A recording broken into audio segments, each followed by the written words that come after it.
Oh, something just clicked live.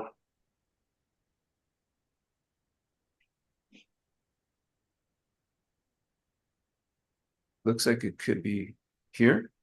Do you see it on the thing? No, I can't see Christos' avatar. Oh, here we No. go. Yep, something just came up on my phone. All So right. click. Well, it looks Yep. like it's working. All right. Okay, Holy Ones. Sorry, this has been strange energy trying to get this live started. It looks like we're getting feedback already, so we're on the right track. I think it's gone live. Yeah. All right. So, you guys, just so you know, we were ready 20 minutes ago, but we had some election energy kind of creep in. Everyone is going crazy, but I am Anu Hazi, and this is a special live today because we're having an interview with our brother Sir Madism, and so he's also known by BJ from Australia. So I'm going to be welcoming BJ, and so he can say hello. 1 second here as I'm figuring this stuff out. Let me see. All right, brother, go ahead, say hello. Hello, everybody. I hope you can hear me all right. And we finally worked it out, so we're good now. We're good. Yeah. Hey, man, tell It's a us, pleasure. did you enjoy your trip with Billy Carson? How did that go? That's what we're talking about tonight. Thank you guys for joining us. Absolutely. Look, it was a mind-blowing, crazy, crazy experience that a once of a lifetime opportunity, obviously. Something called me to Egypt, and I've been following Billy for a while, and I realized there's lots of different tours you can do in Egypt, but he had a tour that goes to all of the sites. You get exclusive access, private access, and it's really something else. So I felt compelled to go on his trip, and I didn't regret it. It was amazing. He attracted a lot of people that had the same mindset as well, which was really good. Um, so all in all, yeah, it was an amazing experience. It really was. I saw the group photo. How many people were attended this tour? Yeah, I think there was 99 people on the tour. So we had, Wow. yeah, we had a full cruise boat on the Nile booked out with 100 rooms. So, and we had three brand new Mercedes buses that we'd all pack into every day and cruise out to the temples. And so it was organized really, really well. Uh, it, look, it wasn't cheap, but I understand now why it wasn't, because we basically had police escort everywhere we went because of the current climate in Egypt being so close to the Gaza war. It was pretty full on. We had three buses of packed people, and in front of the buses we had a police vehicle with like four guys with machine guns in it, and then we Oh, had another police vehicle behind the buses with four guys with machine guns in it, and we were literally cruising through towns and cities and not stopping at any traffic lights. We were just it was quite scary some bit, to be was honest. it, is this like normal, you would say? Like, I mean, in Billy Carson's tours, would he normally have this escort, or is that, like you said, some political climate thing? I think it's because of the war at the moment in Gaza, and we were literally like a few hundred miles away from that. Um, so I think, and kidnappings are high in Egypt and a lot of Middle Eastern countries. And if you're looking like a white, rich American, man, you're a Yeah. target. So we would have been seen as a target. So they took the utmost to keep us all safe, which was really good. Like we had in the front of the bus, on each bus we had an armed guard as well. So they didn't take any chances.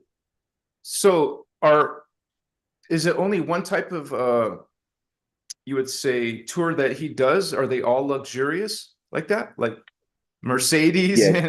and Oh, look, like, the buses, yeah, they were brand new and air conditioned. They had toilet on board, a bathroom. They had comfortable seats. It was so VIP.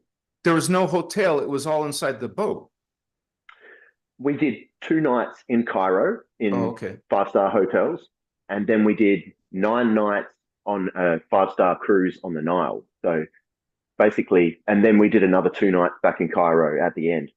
But basically, I think the idea with the cruise boat was it would cruise overnight to a new location, and the buses would obviously drive overnight. Oh, yeah. So we'd sleep, and the boat would dock. We'd wake up, jump on the buses, and then cruise to a temple. It was so jam packed. I think we did like 13 or 14 ancient sites in That's 14 days. And just incredible, man. Name some of we those really, places off of your memory. Try to what you visited. oh man, there was some that really stood out for me. Obviously, I've got a couple of notes in front of me here. The Dendera Temple of Hathor, which is it's got the melted staircases in it, and if anyone follows Egyptian stuff, they probably know that place. The Temple of Isis, um, Valley of the Kings. Look, we explored all of the pyramids, the Great Pyramids in Giza. We had private access to them, so and they unlocked all of the doors, all of the passageways, and we really got to explore those pyramids top to toe. Like it was, and so if you go to these places as general admission, basically you get shuffled in with thousands of people. You're allowed to take a few photos, and then you get shuffled out. It's like they want people in and out as quickly as possible because it's money to the Egyptians. But when we rocked up on these tours, literally everybody got kicked out, and we got 2 hours of private access into these places to do whatever we like. It was crazy. Literally, the police went in and kicked everyone out, and it was next level. I think money in Egypt and places like that gets you whatever you want, obviously. Yeah. Um, I mean, did Billy Carson have you talked about the security and all that, but what about Billy Carson's team? Was it just him and his wife, or did he have personnel that helped him? no, he had some tour guides. So one of the tour guides is quite famous, Muhammad Ibrahim. He's got, I've got his book here. I don't know if you guys can see that. So Hmm. he's written this book, Egypt Before the Written History. So he's a big one on teaching the real history of Egypt, not the mainstream scientific view. Um, universities still try and tell us that the pyramids were built 3,000 years ago by the pharaohs, and they built them in 28 years. And if you do the math on that, it's impossible to move 2 million 4-ton bricks. It's just, and one look at these pyramids and you realize there's no way they are 3,000 years old. There's no way. You They're, you could, bro, you cut out for a little bit. oh, you got me again now? We do now. Could you start where you first started talking about that? Sorry. Yeah, no, that's all right. Look, so did you see the book? Yeah. Oh, yeah. You showed the book, but that's when it Yeah, stopped. Can you do that yeah. again? So Show that. Muhammad Ibrahim, the guy that wrote the book, he was our main tour guide, and he had a couple of other tour guides helping him. And their main aim is to teach the real forgotten history of Egypt, not the 3,000-year history, but the 30, 40, 100,000-year history of Egypt. So he And shares that knowledge in his tour, oh yeah, right? yeah, absolutely. So when we get to some of these places, they don't take us into the mainstream bits. They take us first around to the back of the temple where there's hidden things. A lot of places had locked doors to the mainstream public, but as soon as we get there, they unlock the doors and let us through to see things that most people don't get to see. And a lot of that is artifacts that they can't explain. And Wow. That's incredible. a lot of it, oh yeah, look, when you see it, it just blows your mind. You can tell that this stuff's not 3,000 years old. You can tell it's so ancient that it's just literally mind blowing. It's got an energy about it that you can't see or feel anywhere else because it's just so ancient. Um, some of the photos I shared with you of the Illyrian statues, they were basically in a graveyard behind the temple of Karnak, the Temple of Karnak, and they were just hidden away from public. Like nobody gets to see that. They don't really want people seeing it because people start questioning it, and you can tell straight away that they're super ancient. And why would somebody go to all the trouble of carving these feline hominids? Like, it's not something that they just made up. They're carving something that they saw, something that was happening at the time. It's pretty much a no-brainer. I don't know if you've got some of the images there that you can share. Yeah, let me do that. Let me go through But, it real quick. so it was really, really interesting. I'll just talk about quickly Okay. like the actual pyramids. When you get there, we're all taught. I don't know if you guys caught this before. It might have frozen when I was talking about this, but look, we're taught that they're 3,000 years old. And as soon as you get there and lay your hands and your eyes on these things, you realize there's no chance. Like, there's no chance. Brother, in Voyagers, they say it's over 50,000 years old, man. I would believe that 1,000,000%. Just seeing how they are and how they're weathered from time, there's no chance that they're 3,000 years old. Where I live here in Australia, we've got these cliffs along the beach, and they would be millions of years old. So I can see the weather mark in these cliffs, and the pyramids have the same weather mark. So they've got to be hundreds of thousands of years old. And you just know that when you see them. It's really crazy. It's so much different to watching documentaries on it or reading mainstream information on it. It's, when you see it for yourself, you really get a feeling of the energy and you understand how old these things really are. It's and one of the big things for me was when you visit the ancient temples, they're full of hieroglyphs, and you can tell that they're old, but they were a place of worship, and they were a place where people have been going for thousands of years to worship the gods of the time. But when you step into the pyramids, there's no hieroglyphs. There's nothing. There's they say that they were tombs of the pharaohs, but they don't have that energy about them. Like, the passageways in the pyramids would be 4 foot high by 4 foot wide. And that's not something for a human to walk through. That's really, it was backbreaking walking through them. And half the time you're crawling on your hands and knees in the pyramids, in the dust, exploring these chambers. And the first thing that came to me was that this wasn't made for humans to be inside. This is obviously an ancient technology that's decommissioned, and we don't understand what it is. Where I think the ancient Egyptians, they found these pyramids and they just adopted them as theirs, and then they've gone on and built temples to worship them around the pyramids. And there's a big difference, and you can tell as soon as you get there. It's such an ancient place. It really, really is. Well, I want to ask you, do the people that live in Egypt, like everyday people, do they believe that or think that, or is there mythologies about super ancient history that they actually have? Or is it just something that researchers discover, do you think? Yeah, look, that's a good question. I feel like the people of Egypt, they don't really care about these ancient structures because the Mm. people of Egypt are staunch Muslims. So they've got mosques everywhere and they go to pray at the mosques. They see these ancient sites as money making things, I think. It's all about the money for them. That's the only way Egypt really makes any sort of money is by tourism. So And you're saying that they don't really even care as no, look, much. they've not at all. It's They've just looted them.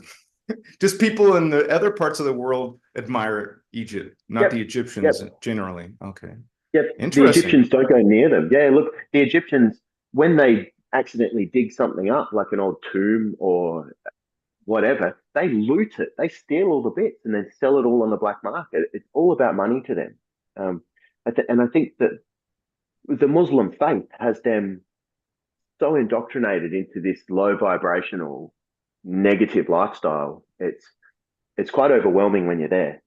They're very, very staunch about their religion, and every 4 or so hours over the loudspeakers everywhere in Egypt, they play the call to prayer. And I don't know if you've heard that, but it sounds like an old man crying. And when that happens, all the women in Egypt run away because they're not allowed near a mosque while men are praying. The music sounds, all the men drop to their knees and start praying to Allah. And it's just, it's like this negative energy that's every 4 or 5 hours just gets cast upon the place. It's so far, they're so far disconnected from their ancient past. And it's super obvious when you're there. And it's, look, I'm not against what they do. It's just a fact of life, but it's a different kind of people over there. And religion's really got them by the balls. It's another world. How did you see women treated over there? Terribly. They have to cover their face in public. They're not allowed to speak up. Just the masculine energy of Egypt is overwhelming. There's no plants, there's no flowers, there's no color, there's no love, there's no equality. Basically, they have this hierarchy, and if you're another Muslim man who prays to Allah, you're equal with the other Muslim men.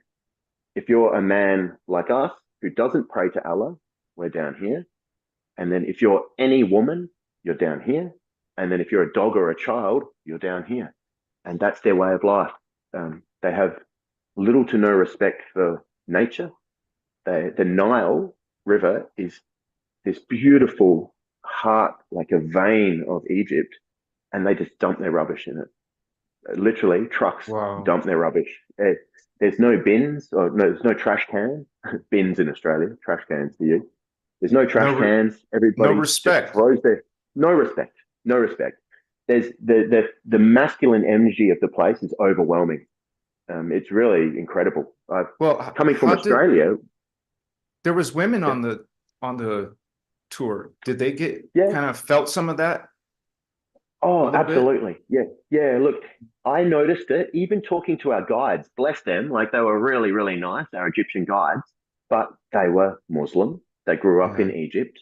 And if I was with a female and we both asked the same question to the guide, he would answer me. Yeah.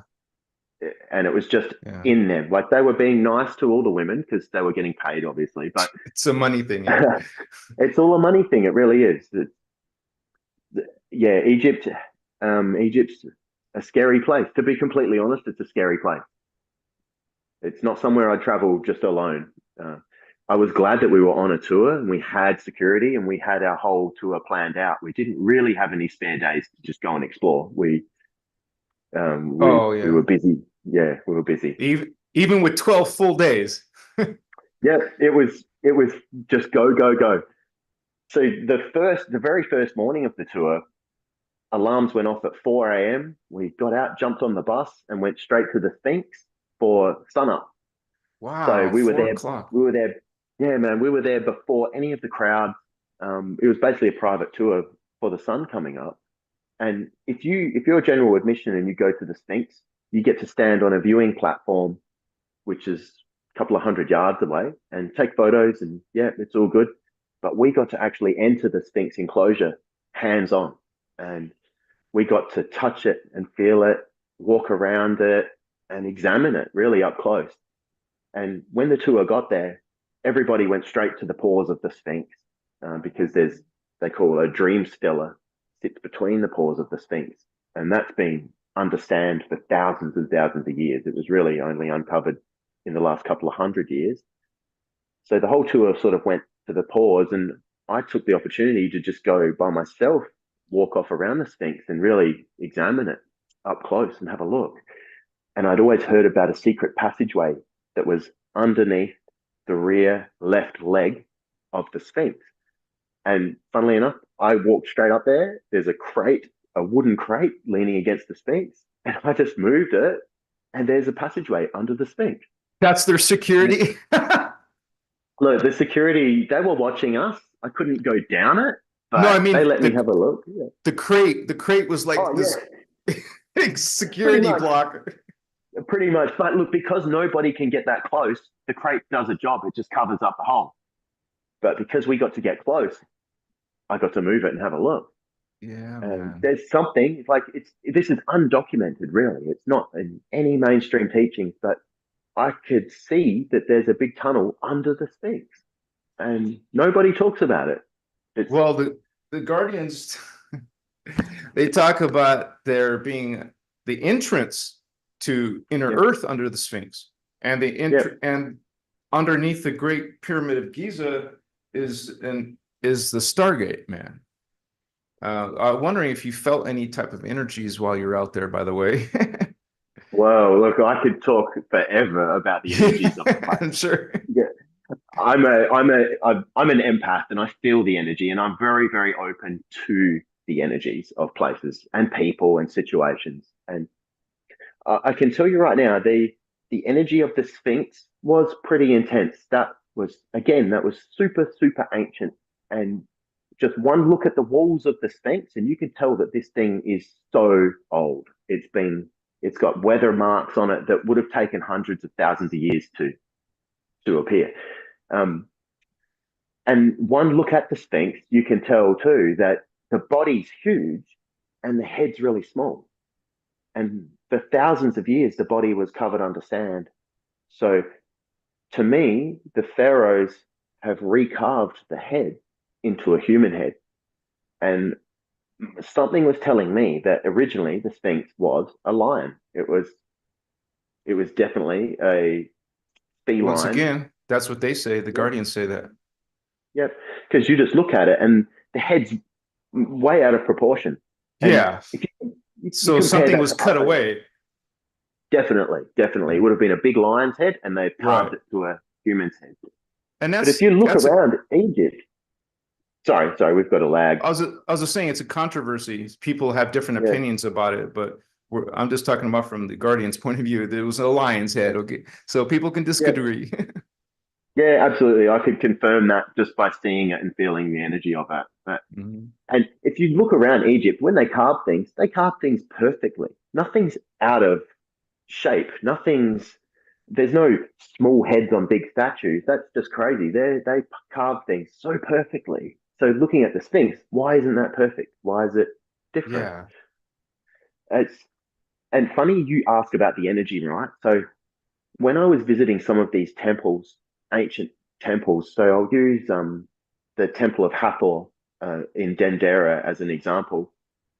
As we got to that temple, we got there at like 6 p.m. as the sun was going down, and all the general admission had left. So we had a private access to this tour, to this temple. As I got there, the energy was just overwhelming. It was so ancient and so powerful. And literally, I felt the urge as I got there. Again, the tour sort of they went off in one certain direction, and then I just got guided to just do my own thing.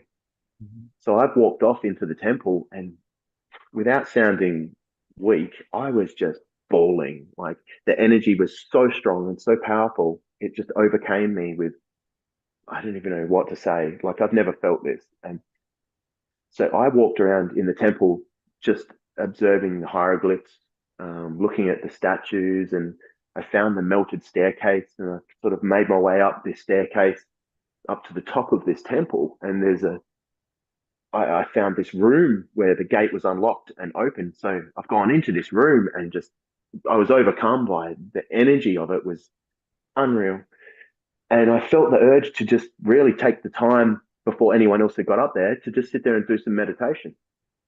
And it was really one of the most intense meditations I've ever done. It could have been 3 minutes or 3 hours. Like, really, I have no idea how long it went for. It was, again, I'm bawling. My t shirt was wet from tears. And at the same time, I'm smiling and just having these rushes of energy downloads, whatever you want to call it. I don't know. But it was one of the most profound experiences of my life.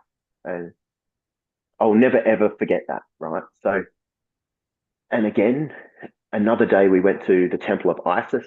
I had a similar experience, just ancient, ancient energy, um, I just want to overwhelming. say real quick that the Guardians say that Isis, Horus, Anubis, all these different ones, Hathor, they were once upon a time, they were guardian beings and they were serving the law of one and unity. So I can imagine that's what some of the energy you were feeling, brother. Sounds like Yeah, it. yeah, yeah, absolutely. And one thing I know for certain is energy doesn't lie. It really doesn't.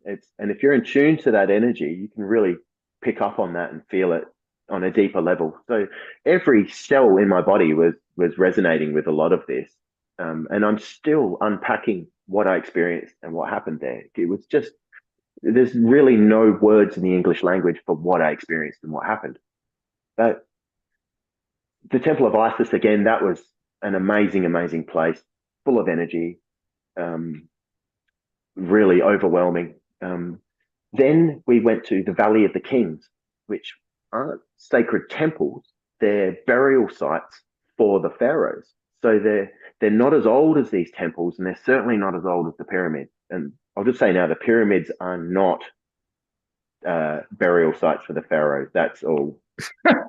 That's all bollocks. That's not right. So going to the Valley of the Kings, that's where Tutankhamun's his burial chamber was found and places like that. So most of these burial chambers, they were robbed thousands of years ago, and they were robbed by the Romans, by so Hmm. many different cultures coming through Egypt and looking for treasure. That when I was entering some of these tombs, again, the energy in the place, it was super strong, but it was telling me to get the hell out. It was not inviting. It was not happy. It was more like, what are you doing here, white guy? Get out. Like humans aren't meant to be in here. These are still meant to be sacred, buried, hidden Wow. places. Yeah. So a lot of the pharaoh's tombs, I didn't go in there. I went into a few, but then I stayed away from the rest. I didn't really take part because something was telling me I really shouldn't be in there. They were I sacred, just sacred places. I just want to say that those were Illuminati. Those were fallen angelics who were pharaohs. Yeah. So they were the ruling class. They were just like we see as kings, queens, emperors. So and they were anti-Christic. And they didn't want nothing to do with guardian teachings or spirituality. So go ahead, sorry. No, no. And again, I felt that with the energy. So it was really, really mind blowing. It was awakening to feel that and to see that and experience that. Because obviously, here in Australia, where I'm from, there's there's not really many ancient sites as such. There's ancient Aboriginal sites and cave paintings and places like that, which I haven't really visited. That'll be my next journey here in Australia. But so comparing the temple energy to the energy of where the pharaohs were buried was completely different. It was one was inviting Yeah. and full of love, and one was Yeah. negative and full of get out. Yeah. And so I really read that. But then, look, then when I got a chance to visit the three Great Pyramids on the Giza Plateau, so the famous three pyramids that are just behind the Sphinx, we got a chance, private entry to all of them, and we got a chance to go in there and explore every chamber, every passageway, every tunnel at our own leisure. And going in there, again, in those pyramids, there's no hieroglyphs. There's nothing that's friendly for humans. So in the temples, there's big walkways and big passageways, and it's easy to get around them. In the pyramids, it's really hard. It's dusty and small passageways, and it's not inviting at all. But personally, what I picked up on in there was zero energy. Like the pyramids were almost like walking into an abandoned house or Graveyard. something that, yeah, like a graveyard, like something that's so disconnected and decommissioned that really they're not a sacred place of worship. They're not a place where people were buried or sacrificed. They're obviously an ancient power plant or an ancient Machine. community. Yeah, they're a machine. They're an ancient form of Yeah. technology that we have lost. We don't even understand what it is. So it didn't have the energy that the tombs had. It didn't have the energy that the temples had. And because I pick up on the energy, that wasn't lying to me. And there was a few people on the tour that were like everyone was quite woke, and there was a fair few like new age spiritual people on tour, which I Yeah. respect. That's Yeah. fine. But look, they're walking around in the pyramids, touching the walls, Yeah. saying they're getting downloads and they're seeing orbs and they're doing all this stuff, and I'm just standing there going, like, really, like, Yeah. I can tell you right now that they are a form of technology. It would be the same as if we walked into, say, if we walked into the Vatican, even though it's negative, it would have an energy about it compared to walking into Chernobyl, like where a nuclear power plant's been had a meltdown and it's been abandoned for the last couple of decades. That Mhm. would have no energy. It's broken and abandoned and doesn't work Mhm. anymore. And that's what the pyramids were to me. So my whole view on it all changed. They're not a sacred place as such. They're a form of technology. Yeah, and that's And why the temples were around for that purpose. I yeah, mean, yeah, people when they wanted to worship, they go to a temple, not to the pyramid. yeah, So, exactly. I think the pyramid, yeah, exactly what you said. And the and, energy didn't lie to me. So and then no passageways for a tall person or a regular sized person, right? It's small. Everything's yep, small in there. yep, yep. Just like So utility only. that's right. Utility only. That's right. That's right. I can't tell you what the passageways were for, but I'll tell you that they weren't designed for humans to frequent. Like, Mhm. definitely 100%. And a couple of the pyramids, they'd been broken into. Like, literally, I think it was Napoleon blasted his way in there with dynamite. So, so they've been vandalized, they've been Mhm. looted, they've been just basically all of the casing stones off of the pyramid. They've all just been quarried and looted and used elsewhere in Cairo. So now they're just these structures sitting there, these abandoned, looted structures that nobody really cares about. There's lots of stray dogs that live around the pyramids, and they almost seem like the guardians of the place. But again, they were covered in rabies and ticks, and you couldn't go near them because they're just disease ridden. As much as I wanted to feed them and give them some love, the poor Yeah. things. It was really sad. Well, there doesn't seem much love amongst society over there. It doesn't seem Not like at how all. you'd, yeah. And So, I think that might be the powers to be. They want yeah. to keep that low vibrational entity. They want to keep that low vibration over Egypt because it's such a powerful ancient place with so much energy and so much history that we don't know. They've shrouded it with this negative energy. And I don't want to poke at the Muslims, but that's really what it comes down to. It's they're running the place, and that call to prayer that plays over the loudspeakers was literally casting a negative energy over the entire place every 4 hours. Happened at sun up and sundown, and like 3 or 4 times in between that. And It's, it sounds like to as me someone, it's something they're regularly doing to they're keep down refreshing it. Yep, yep, or to repress a positive energy or something yep, like that. yep, 100%. And as someone from a Western society where I believe in equality, I believe in equal love for everybody, and Yeah. no woman or child or animal or man is less important than I am. So I come from this place of omni love, and to Mhm. go there and see this and feel this, it really shook me up and really took its toll. I had to shield up every day. Like I had my crystals in my pockets Good everywhere job, I went, brother. Good job. Yeah. and I was very in tune to protecting my energy while I was there, and Yeah.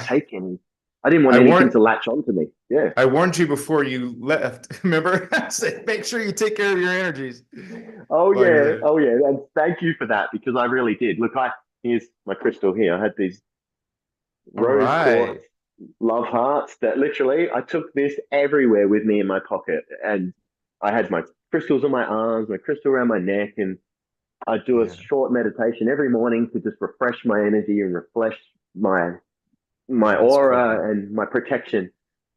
And like, I still came home with a crazy sickness. By the time I got home, I had a sinus infection from the pollution there, and I had caught something on the plane when I came home. So I was But just didn't you destroyed. So, you said some people got sick from the food, right? On your tour. yeah, look, I did. It didn't agree with my stomach. I Oh, you can't too. diss. Oh, Oh yeah. I can't diss the tour, but I think that lots of the salad because I didn't really want to eat the meat. I was a bit off of Yeah, that, so I was yeah. doing the salads, and I think that they were washing the salad in tap water, sadly, and that's what got me. That's what got a lot of people. So I Egyptian ended tap up. water. Who knows what's in there, right? It's terrible. I'll tell you, it's terrible. But pretty much anywhere you go out of our Western societies, you can't do Yeah, the tap water. It's full of bacteria. Southeast Asia, I went there, and that got me as yeah. well. We just can't do it. So I was on a diet of bananas, falafels, and flatbread for a few days to just try and get my guts good again. You probably like, wow, how did I get sick? What did I eat? Or maybe the people in the kitchen, right? Something like that. Oh yeah, look, I was glad I had my own room because I spent a fair bit of time in the bathroom. Yeah, man. Yeah, that's one of the But woes of traveling to other countries that don't have those standards a little bit different, so it yeah, you doesn't, have to be very careful. Yeah. yeah.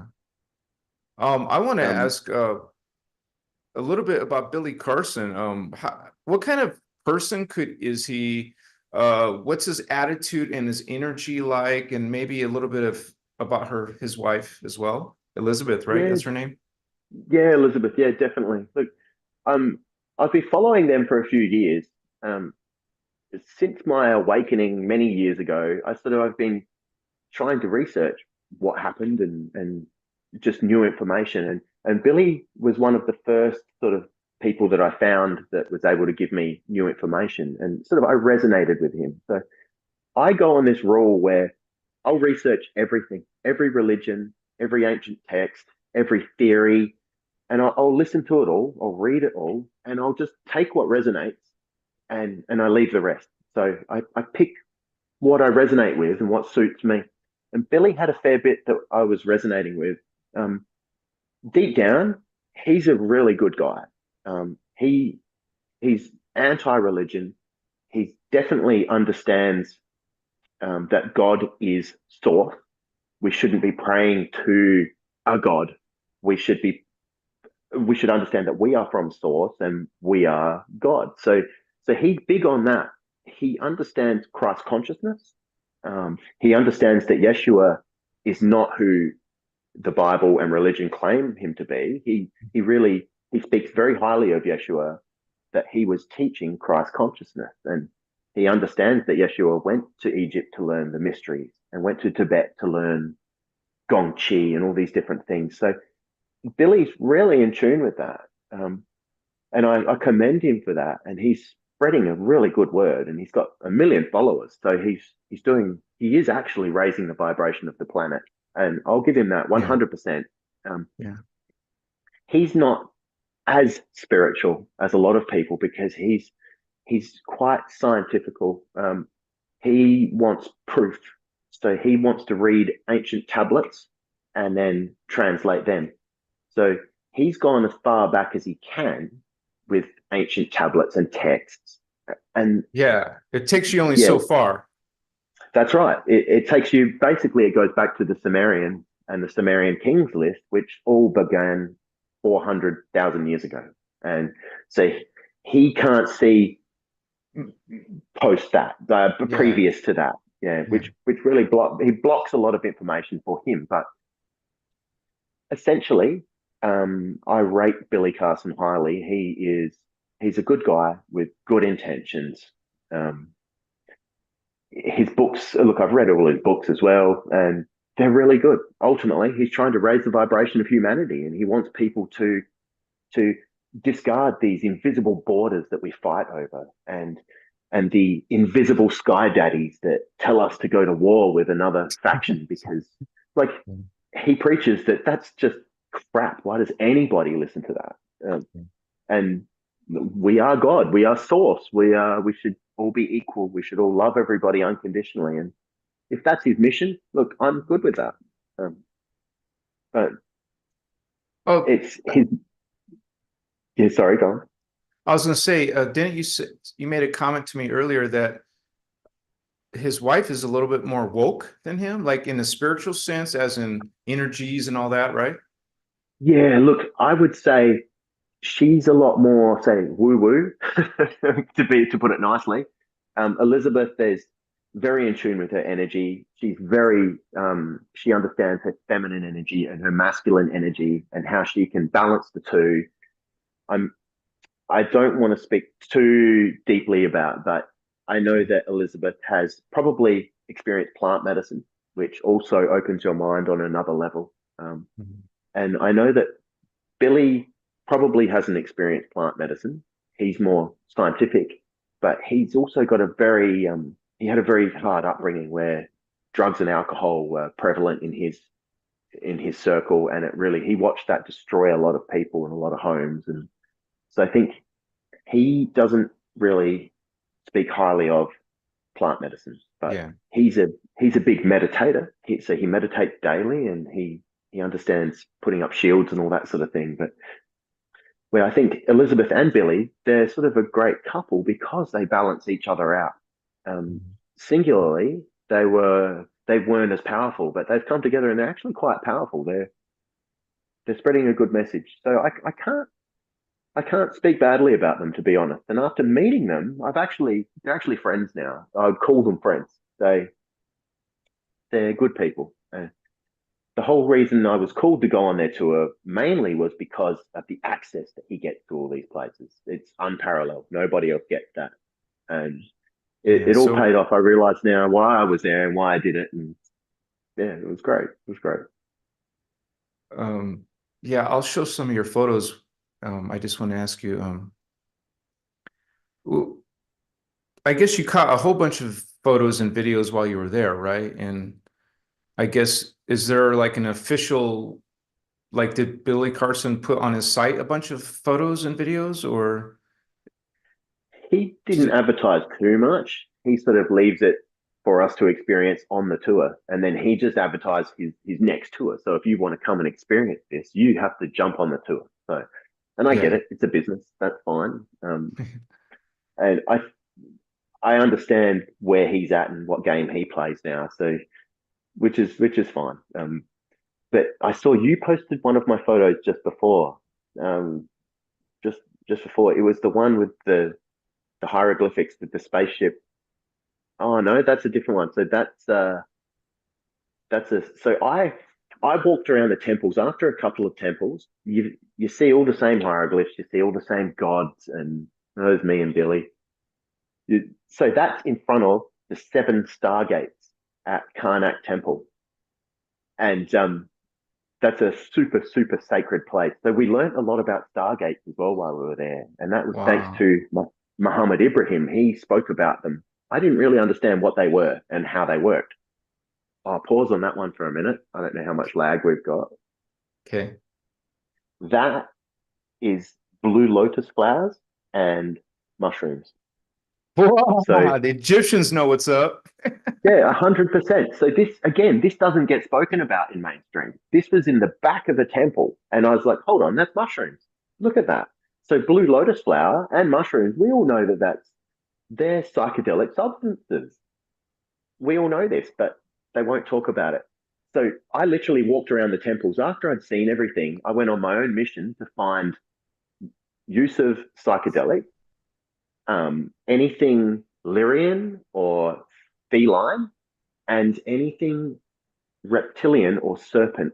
So, because there are a lot of the things that don't get spoken about in the mainstream, there's some more serpent stuff. So, I went on a bit of a personal mission to just document and take photos of the things that don't really get shown in the mass in the mass media. And man, there's so much feline stuff there. There's so much serpent stuff. And pretty much in every temple, I found at least one or two hieroglyphs of mushrooms. And there wasn't hieroglyphs of pineapples, there wasn't hieroglyphs of carrots. So yeah, there's some feline hominids. Like, Yeah. why would they do that? They depict what they saw. And Yeah. there's a feline hominid riding a serpent. Like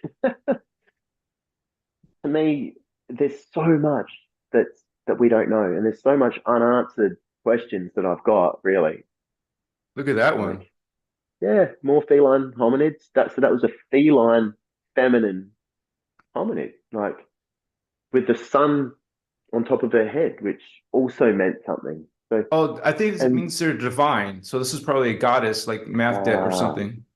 yep, yep, of course, yep. But Ooh, so statues. yeah, I've never seen these, brother, anywhere. the, these were hidden away from mainstream. These were literally hidden, and that to me, like they were lifelike, like life size, and they were male and female. They're not stuck to the ground. They must have moved them. Yeah, so I think they were all found buried and desecrated. So you can see they've been vandalized. Yeah, yeah. And I think previous civilizations have tried to destroy this and get rid of this the evidence, obviously.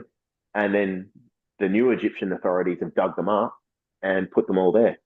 So that I don't know where we're at on the live, but that those hieroglyphs just there that says from left to right, Star Bar, and that means Stargate. Star. In That's Whoa, Stargate. really? Yep. So that's the Oh, word Stargate. you must have learned that on the tour, right? Some of the hieroglyphs. Well, yes, I did. I did. The actual tour that the name of the tour guide, Muhammad Ibrahim, his business name is Star Bar Tours. So Stargate Tours. He But knows about the Stargate a bit. look, he does. He schooled us on Stargates a fair bit. So that's just me in front of the Dream Stellar. So that was covered in sand for thousands of years. Really? Every time, every time somebody came along and tried to dig that up, the sand would just keep piling in. So it's only been a couple of hundred years that that's been accessible. Is this light or is this where the sand went? I I guess think it's that's light. lighting. Isn't Yeah, this that's the light. time you went 5 o'clock in the morning? Yep, yep. So that was the first morning on the tour. I'm standing there doing that, going, "Oh my god!" Like 24 hours ago, I was in Australia. I'm really here, man. I'm on another planet. Oh yeah, it was another planet.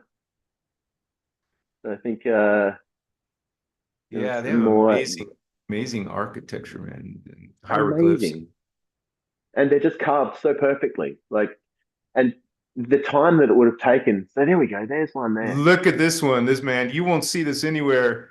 Thank you for sharing Nowhere. this, brother. Snake lion creature Yeah, hybrid or some sort. and literally an army of them. So what does that mean? Nobody knows. That's the problem. Nobody knows. And when I asked I, the tour guides, they said, I "Oh, wonder it's just a nice carving." I wonder what this little thing is or if it means anything. They all have this little tub or this little thing. I don't know. Yeah, yeah. But that's a Even reptilian the line. guy who wrote the book didn't know? He didn't have a good answer Or, for me. oh, He didn't okay. know. Yeah, he Yeah. didn't know. Um, and I there was wonder a fair bit of stuff there. they could have read this and found out what it means. I don't know. I don't know. Somebody must know. I think that they actually don't know a lot of what the hieroglyphs mean. They're Yeah. trying to translate them. Oh, really? Okay. There's no actual book. There's no one around who says who carried the knowledge through. It got lost, and everybody's tried to reclaim that knowledge. That's the This is one. a There we go. famous one. This is famous, Yeah, man. dude. So that's about 40 foot up on the top of a temple on a crossbar, and you tell me what they are. Like really. How Well, did like you get comment it? below. Did you zoom in or is there a way Yeah, to yeah. get close? No, I zoomed in. Like it was so high up. So this is That's a my good picture, man. Samsung phone.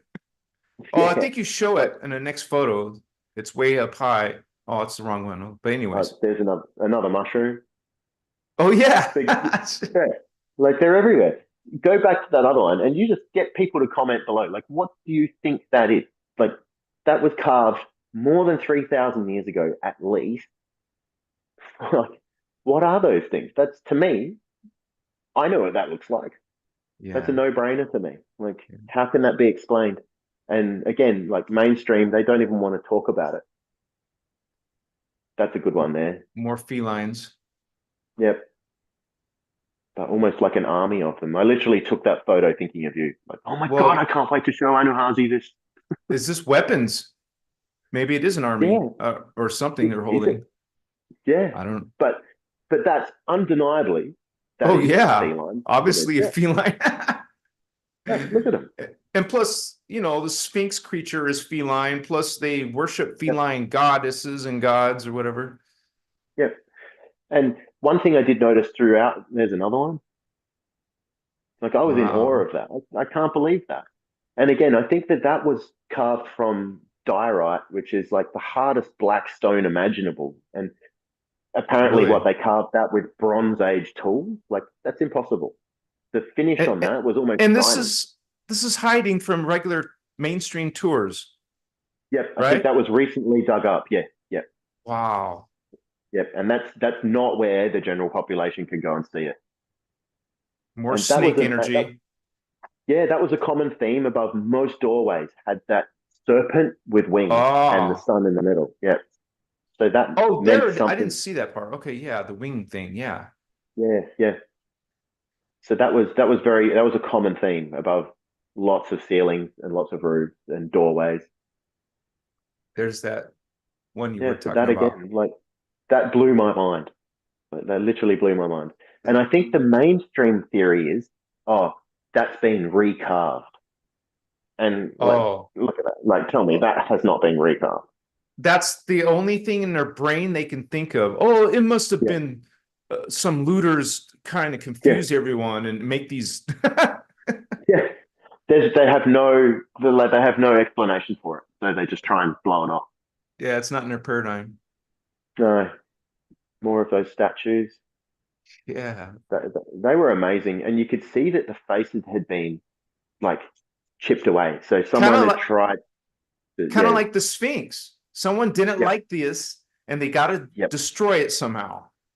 yep, definitely. I think that lots of it has been hidden, buried, defaced, vandalized. Yeah, there's those Mhm. guys again. And this wasn't a common theme. That wall that I took, more serpents with wings, Yeah, like interesting. It's very, a very interesting. Yeah, two-story museum here, huh? Or something? yeah. So this was in the Cairo like Grand Museums. This was Oh, yeah, on the last day we went into the museum, but that photo wasn't. This was in one of the in the back of one of the temples. yeah, that's more snake. Yeah. So I tried to take photos of things that I hadn't seen and things that aren't in the documentaries and Right, things that right. just resonated with me really. More gods right here. Those Yeah. Not and not a the feline pharaoh. god in the middle. Yep. So Oh that yeah, pharaoh. Yeah. So there's yeah. a feline god. I think the pharaoh was Osiris. Oh, Um, okay. and Yeah. he was Uh, on all the tombs. He was a big deal there. well, he's the main Egyptian god, right? The like Yeah, Zeus for the Greeks. yeah, pretty There, much. that's a Yeah. great picture, man. Isn't it? And you can see the difference in the color of the statues there. The one in the Oh middle yeah, is black. Black. It's made out of diorite, which is literally one of the hardest stones known to man. So, and again, look, they've smashed the face off. They've really yeah. tried to deface it. Someone's tried to smash this up and cover it up. To me, this is all my hypothesis. Okay, this isn't. Well, they don't.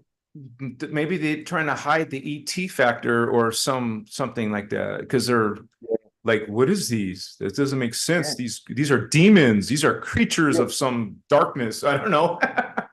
That's right. That's right. Who knows what they think, really? And nobody could say how old these are. These could be a million years old. We don't know. There's Yeah. the one thing we do know is we don't know.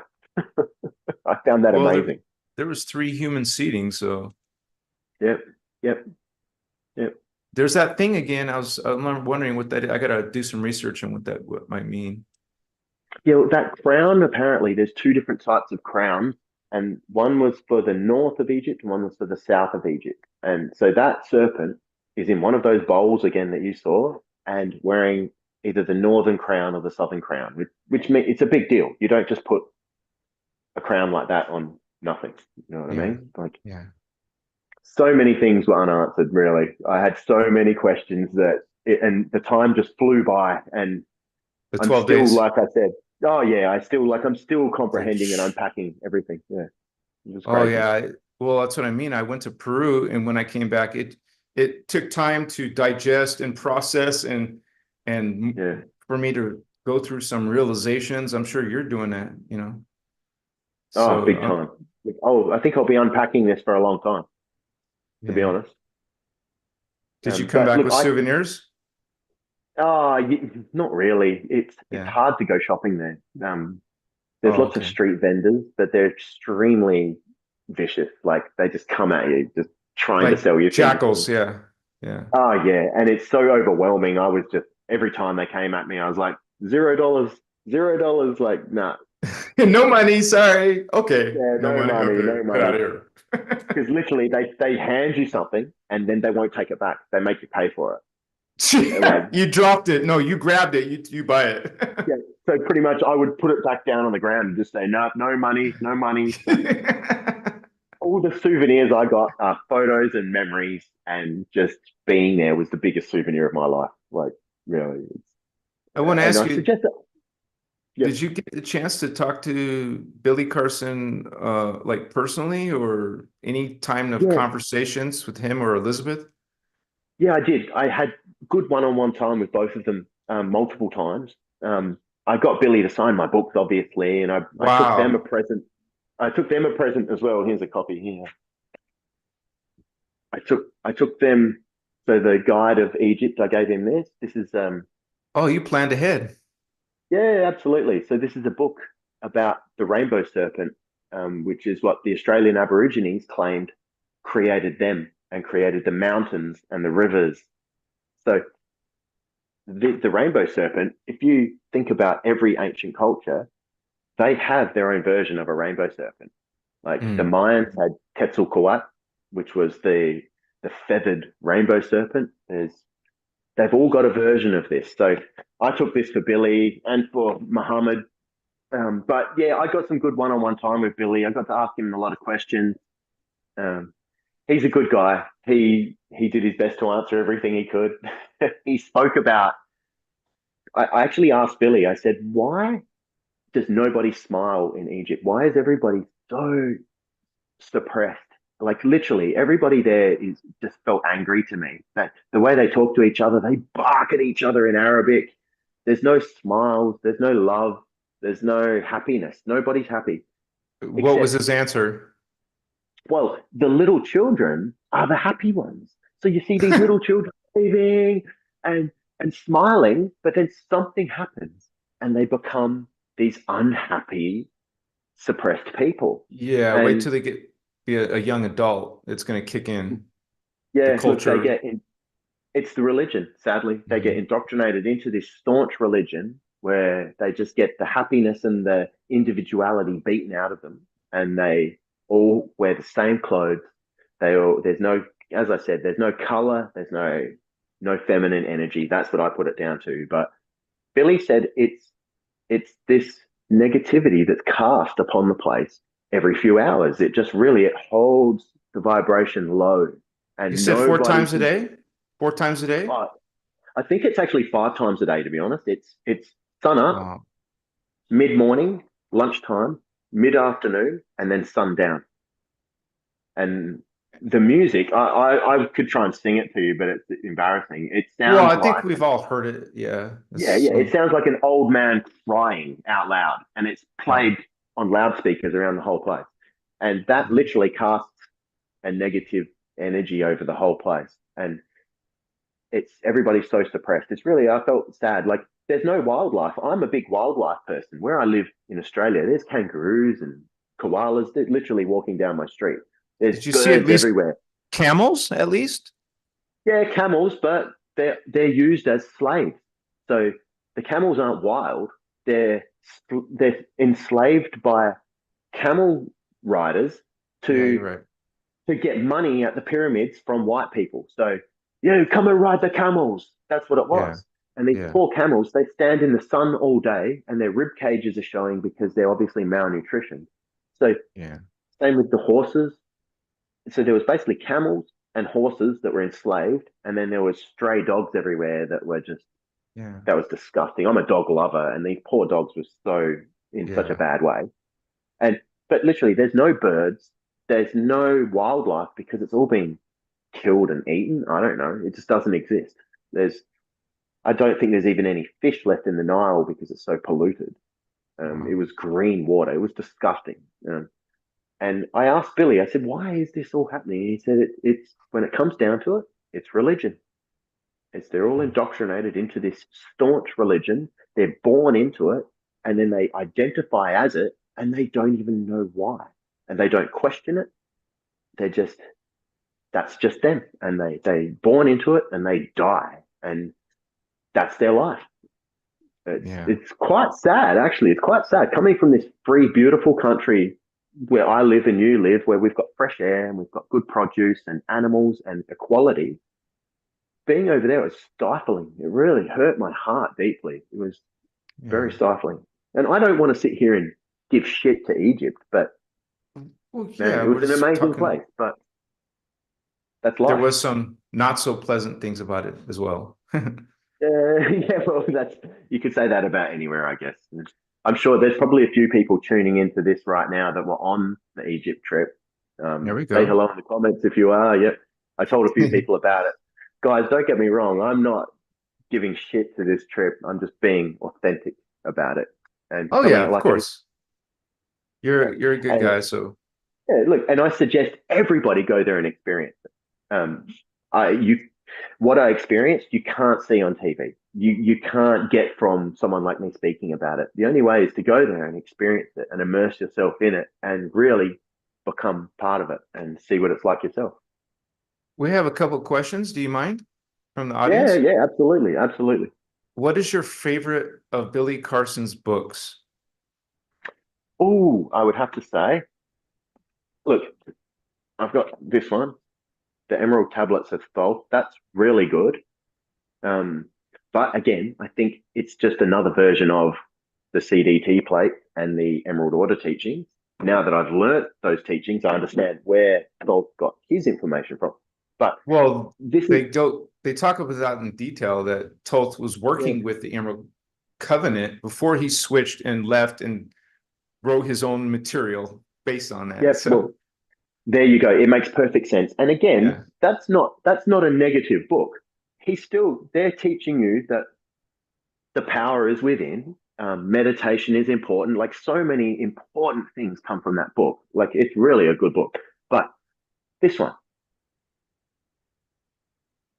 I think it's what's it called? It's a fractal holographic universe. So Billy wrote this book, and he's describing that we live in a holographic matrix, which is interesting. just very very interesting. It's literally mind blowing. Um, Well, that's what that the would be Guardians call it, a yeah. holographic There you universe. go. Yeah, there you go. And he sort of to without being a spoiler alert, he speaks deeply about that we are our mind. We're a spiritual being, but our mind is living in a dark space. So our mind lives in darkness inside our head. It doesn't know what's going on outside. But our mind has five friends: sight, smell, touch, taste, and hearing. And those five friends are collecting data, right? Mhm. And they're collecting data and they don't know what that is until they send it to the brain, and the brain computes that data, our five senses, and then it creates a hologram of what's going on around us. And that's literally what we're living in. And that just, man, that blew my mind, really, thinking about that. It's Was that amazing. was And that your favorite book then? yeah, I would say, yeah, before I go on and on and on, that's a very good book. I highly Yeah. recommend people read that. It's really, really good. Well, that's Billy Carson's Um, face, isn't it? yes, yeah, it is. It is. Yeah. Look, he's a good guy. I can't speak badly about him. Oh, of course. Yeah. Um, Yeah. um, Um, I don't know how long I've been on for, but if people are getting bored, just tell me and I'll shut up. oh no, don't worry about that. We have another question. What was your experience with the halls of Amenti? Ooh, that's a good one. So the halls of Amenti are the mainstream say that they're these giant black sarcophaguses that they sacrificed and put bulls, so like cows. They Well, sacrificed cows and put them in there. Yeah, that's the mainstream story. And Who knows? Yeah, because these sarcophaguses are huge. You could fit 5 humans in one, and they're buried underground in these tunnels and passageways. And literally, the Wait, sarcophaguses, go back for a second. Did you say 5 people? yeah, they're huge. They're massive. Do you Like you think could, they were giants? Maybe? well, we don't know. Yeah, we don't know. It would definitely fit a giant in there. Yeah, But interesting. the one thing, straight away, my ears pricked up and my eyes couldn't believe what they were seeing. When I looked at these, and I say sarcophaguses, they're not sarcophagus, they're giant boxes, right? And I think it was black granite they're made out of. They're so Mm. perfectly, they're as flat as you could get. The right angles are absolutely perfect. Like you couldn't create something like that now with the tools we have now, let alone get them underground where they were. And the passageway, like the opening to this underground complex, was like a standard doorway size. Yet these Mm. boxes are 5 times the Yeah. width of that. So my mind's going, how the fuck did they even get these down here for a start? But the halls of Amenti, so I think it's Dolph talks about the halls of Amenti, and it's where the gods or ancient deities went to transfer their consciousness from one Mm. body to another body. So you could skip death. And that's why I guess this is my hypothesis is when you look at the Sumerian kings list, the Sumerian kings list dates back 400,000 years worth of kings, right? So for 400,000 years, 140 kings reigned. So you do the maths. Like these people, some of the kings reigned as a king for 40,000 years or 36,000 years. How's that even possible? Well, And it's like in the Bible where people lived a lot longer, yeah, well, is it that? Did they live longer or or were they ETs. transferring their consciousness into new bodies? So they might have had, Oh, I see what you mean. uh, yeah, they might have had 1,000 bodies during that reign where they can just transfer their consciousness into a new body. And I don't know the in and outs of it, but that's cheating death. That's so we die now, where our spirit goes somewhere, and then we reincarnate back through the veil of amnesia. We forget everything and we start again as a baby. So I think that they'd worked out a way to skip that process and live forever, if that makes sense. This is this is my hypothesis. Okay, this is what I Yeah. think about it. I could be wrong, whatever, but none of it made sense to me, honestly. So the halls of Amenti were another place that was so ancient. There's no way they were 3,000 years old, and there's no Mm. way they were for sacrificing bulls in. Like, whatever. And you really don't, like you said earlier, you really don't know and realize it until you actually physically go there and perceive it Yeah, that in person. yeah, So, yeah. Because I'd seen videos on the halls of Amenti. It's actually called the Serapeum of Saqqara, and it's under the step pyramid, which is okay. in another spot in Egypt. But so I'd seen documentaries on it, and I was like, "Oh yeah, that looks amazing." But as soon as I actually got there and walked down in there, I was like, what the fuck is this? How is this even possible? Like Wow. literally, someone tell me how this happened, and nobody can tell anything. It's a Nobody, mystery. and it is an absolute mystery. And the thing again is, what we know for sure is nobody knows. It's all just a hypothesis. It's the fact is that exists, and we don't know why or how it was uncovered. So it was buried for thousands of years. And then somebody's found the doorway and gone down there and gone, my God, there's all these giant black boxes. Oh, they must be tombs. And like, Yeah, I and see. again, there was no hieroglyphs in these places. So that's another thing that I noticed. So wherever there's hieroglyphs, that's when humanity at the time had a form of communication. And that's a form of documenting things by writing hieroglyphs, right? And then there's these older sacred places that had no writing, like the pyramids, the halls of Amenti. There's a, So what is your hypothesis on it? well, my hypothesis is during those times, the super ancient times, it was all telepathy. So when you're Mm. talking telepathy, you don't need to document or write anything because everybody just knows. Like when you're talking telepathic, there's no place for lies or deceit or any of that. It's it's just authenticity and realness because You we can't lie if people are reading each other's minds. you can't lie, and there's no space for lying in that. I think back in those times, there's no reason to lie. There's no Yeah. reason to deceive people. It's all just love. I think that they understood back then. They were connected with spirit. They were connected with omni love. Blah blah blah. All of that. I think it's from a time that we can't comprehend as these humans that live now that don't understand Right. telepathy. We don't understand levitation or manipulation of solid matter. So we just look at these things and go, oh, how Yeah. did they do that? Like, Well, I just want to say that it's called The Secrets of Amenti. It might be yep, backwards, but no, that's right. the Guardians talk a lot about the Amenti and the halls. They call it the halls of Amenti, Stargate halls, and there's a bunch of stargates down there. And so Yep, it's interesting how they take whether the powers that be take some of these truths and twist them a bit, still using the same words like Amenti, but just giving it a definitely. different meaning to try to Yeah, explain how these gods or these kings live so long. So, yeah, but it's yeah, very interesting. yeah. It really is. It's it's mind blowing to say the least. Like, and whatever stories we've been taught about this, it's all wrong because literally nobody knows. That's the biggest thing I got from it is Guessing, nobody there's knows. guessing.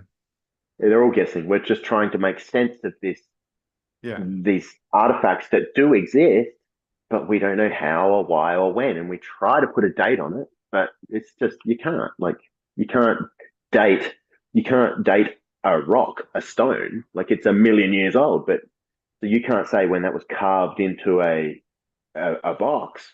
Like So it's next level. somebody's asking how do they transfer consciousness? We don't know. That's the thing. We really don't know. Um, Obviously, there's a way. Like I can't tell you how. I can only tell you how Well, maybe I think it happened, but I don't even the know that. the elites, the cabal, all that, they're doing that with transferring consciousness to clones when you know they got to move on to a different appearance or a different younger version of themselves. So according to a lot of whistleblowers, they have that technology. They know how to do it. If they know how to do it now, then they Yeah. probably knew how to do it then. Oh yeah, So yeah. I believe that the form of whatever was around, whatever sort of humans or gods or whatever was around hundreds of thousands of years ago, they had evolved completely differently to how we've evolved. We've evolved technologically, where we use phones and physical things to help us through life. Like we dig a hole or carve a rock with tools, where they'd evolved in a completely different way that we can't understand now. So they've evolved spiritually back then, where they can manipulate matter with vibration or whatever. We literally don't know. And I think because they had telepathic abilities, it wasn't written down. None of that information was written down it wasn't because they had needed. They didn't need to, no. That's right? right. That's right. That's right. So now, because we don't have telepathic views, I'll think something in my head, I'll write it onto a piece of paper, and then I'll show you, and your head can compute what that says, and then that goes into your head. So if that makes sense. So we've still got this telepathic ability, but I have to transfer it onto paper so you can view it, and then it goes into Yeah. your mind. So I write red rooster, and I can show you that, and then you can see that and compute it and form a picture of a red rooster in your mind. So that picture of red rooster went from my mind to the paper to your mind. Mhm. Where I think before there was no paper involved, it just went straight. But again, it's my Yeah. hypothesis, and there's probably people right now hating on me in the comments. But No, it but is what yeah, it is, man. they talk about the sphere of Amenti in the Voyagers books, where it was part of the hybridization on Earth. And so, let's say a Lemurian would incarnate and then live and then die, and then her soul essence would go back to the soul sphere of Amenti. So we're talking about consciousness, kind of like you were saying, and then they would Yeah, come and reincarnate again into a new yeah, life, a new body. yeah, So this was a cycle And maybe it was adding up to four, you said 400,000 years, right? So, Yeah, well, the Sumerian kings list is carved on a block of stone, and it names kings for literally it names all the kings that reigned upon Earth for the last 400,000 years, and there's 140 names on there. So you do the math, like really, how does yeah. that work? And And and some they of, didn't just carve some bullshit. They didn't carve a lie. Like they're yeah. telling a story. Like it's for real. It's Well, the most of the pharaohs and all the royalty were hybrid ETs, so they had special privileges, special DNA, or different unique DNA. yeah, So while they were busy mutating our human DNA, they would be busy enhancing their own DNA. So they were yeah, masters in genetics, so it's not a problem to absolutely. live for a long, long, long time. That's right. And if you imagine how wise you would be, so as a mid 40-year-old, I'm a certain amount of wise. So I've got a certain amount of wisdom, right? Because of my age. And then compared to, say, my grandfather, who was 80, he was much more wise than me because he had more time on this planet. Could you imagine how wise you would be Yeah. after 1,000 years or thousands of years? We can't even comprehend the wisdom that somebody could carry who's been alive or had the same consciousness for that long. We can't comprehend that because we get to 90 and we die, and then we come back, and if you believe in reincarnation, we come back and we start again. So Yeah. these guys, I think that they knew how to skip that bit where you start again. Yeah. Makes sense Plus, to me. as a psychic person, you learn how to connect to your past lives, your future lives through consciousness, Yeah, through yeah, going through the memory, returning that, yeah. reclaiming that Akashic record and That's remembering it. what you and bringing it down here. So some people, but Yeah, it's not like practice worldwide. no, that's right. That's right. And if the stories are true, where the Anunnaki they messed with our DNA and Mhm. they dumbed us down, so we can't live more than 100 years. We Yeah. can't use telepathic skills anymore. So if that's true and they've dumbed us down, of course we can't comprehend this. So Yeah. we don't. Ac- Yeah, According to these teachings, they have messed with our DNA, the Anunnaki, reptilians, all that. And so this could be the reason why we have 80 years, maybe if we live that long. yeah, yeah. Um, so it affects our And consciousness too. So it really does. And that's another thing that Billy Carson says. He's a big one on um, when the Anunnaki supposedly messed with our DNA, so they shortened our lifespan, they took away our telepathic abilities because, as I said before, if you telepathy, there's no lying, there's no deceit, there's only love. Everybody mhm. understands everything. There's no hiding knowledge because everybody gets it. Everybody's equal. Everybody's godlike. Where if we've had that taken away from us, now we can lie, we can deceive. But also, did they install a worship gene into us? Because if we're not worshipping a god, we're worshipping our favorite sports team. We're worshipping a movie star, Mhm. a rock star. We've got this urge to worship that we can't explain and we don't really understand. And it's just instilled in everybody. Like you think about it, there'll be people here saying, "Oh, I don't worship anything," but you do. People worship things, and you grow Yeah, up worshiping stuff, pointless stuff. we've been conditioned to look outside here for Yeah, something, for yeah, ourselves, look out here for God, but yeah, and start being subservient and worshiping these beings who are yeah, being told are greater than you, so you should listen to them because they know yeah. better. We should be worshiping ourselves. Like we are God. I'm my God. You are your God. Like why should we be putting our power outside worshiping? That's what I mean. So I believe that if we were messed with, they did it well, and we don't even understand now. We don't even understand who we are or what we're doing. Yeah, But we we're did slowly now. discovering. It's all distorted beliefs and ideas now. It's not a knowing or a remembering. Now Yeah, it's based on what someone else said, someone else being a being from another world telling us what we are. So, yeah, but uh, yeah. But that's what this teachings is all about, is going into ourselves, into our inner Christos, into our inner God, and finding that within ourselves. It takes discernment, right? So, Yeah, absolutely. And look, I might wind it up, but look, okay. Anahazi, thank you for teaching these teachings. And thank you for providing this space for everybody to sort of get together, because when you go on this journey of awakening, it can be really lonely, and you gravitate away from your friends and the toxic lifestyles that you've been living for your whole life, and you get labeled, like you sit there and you think, maybe I am crazy, like I don't know. But then finding people like you and all of your amazing followers and the loyal people on here, like, this could be labeled as a cult, but that's ridiculous. This is somewhere where people can get together and understand that you're not alone. We're all from Yeah. different places around the world, and we all feel the same. We all resonate with these teachings for a reason. And I think that this whole group, we're old souls, and we don't know why, but we understand this and we resonate with it.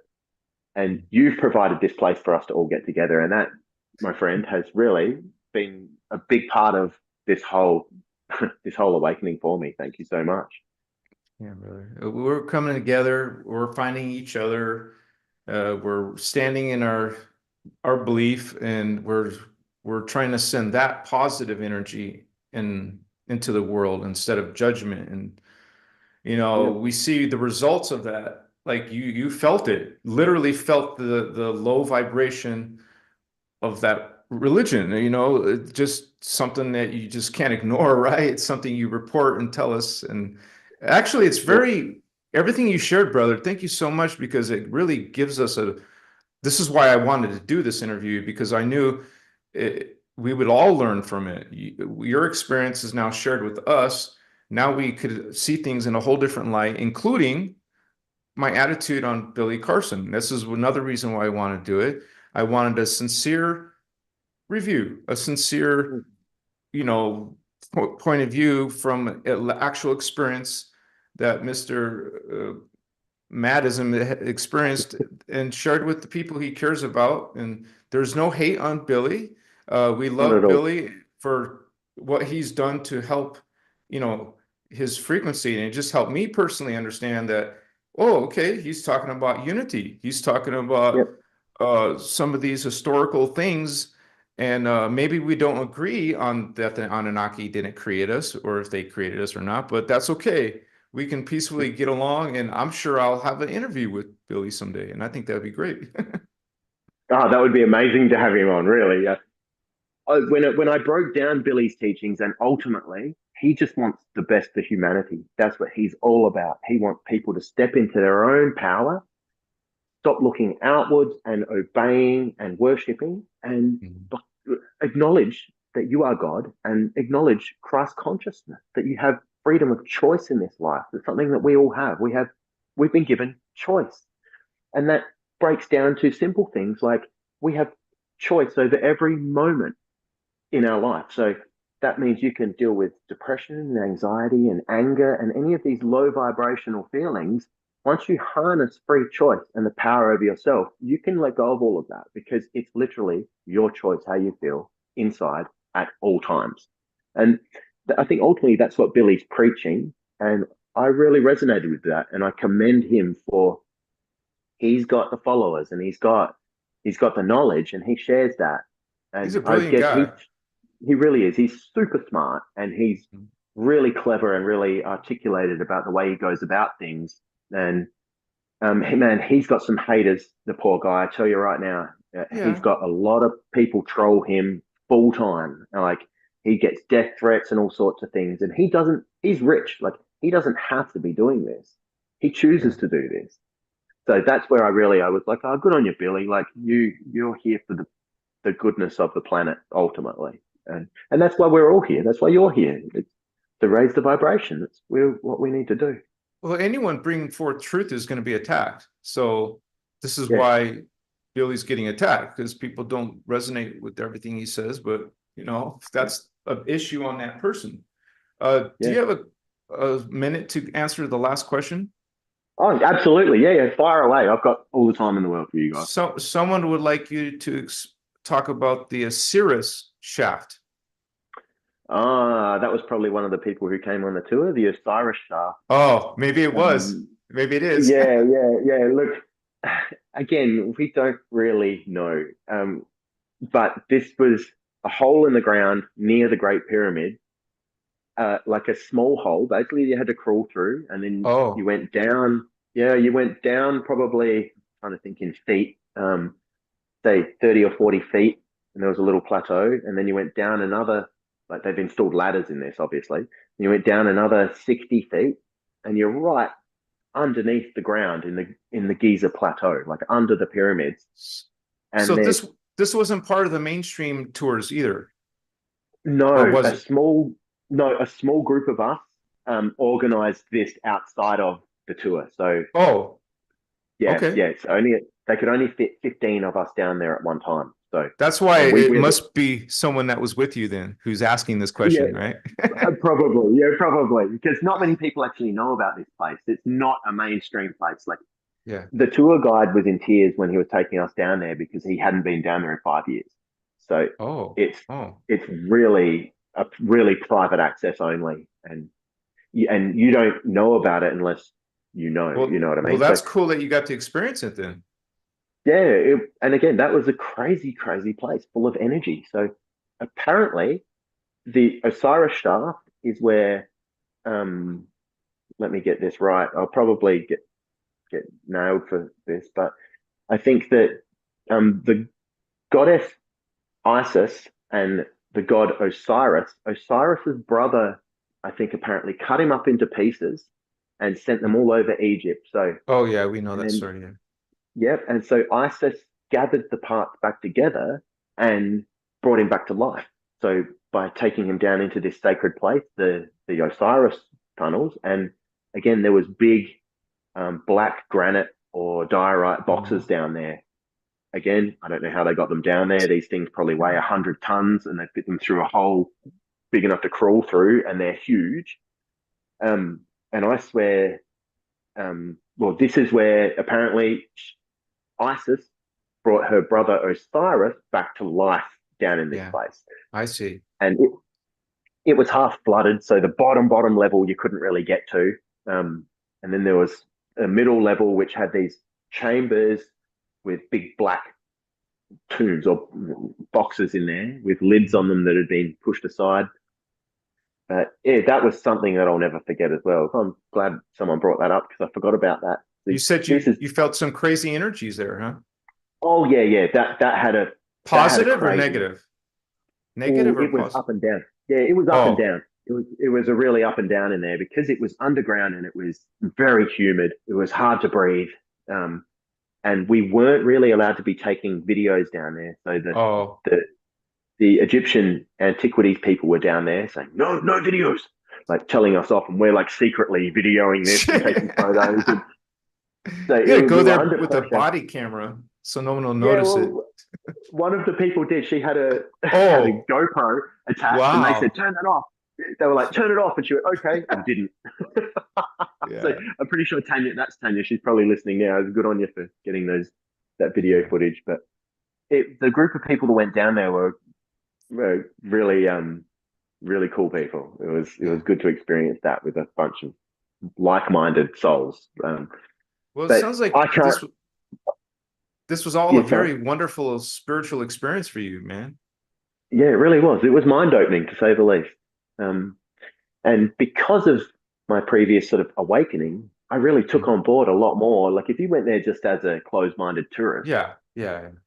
it's just Egypt It and is a things. beast of some Yeah. ancient stones and crap, but Yep. Yep. Yep. But being in tune to this, I really got to feel the energy of all the places, and I really got to see it appreciate from it a my lot own more. point of view. Yeah.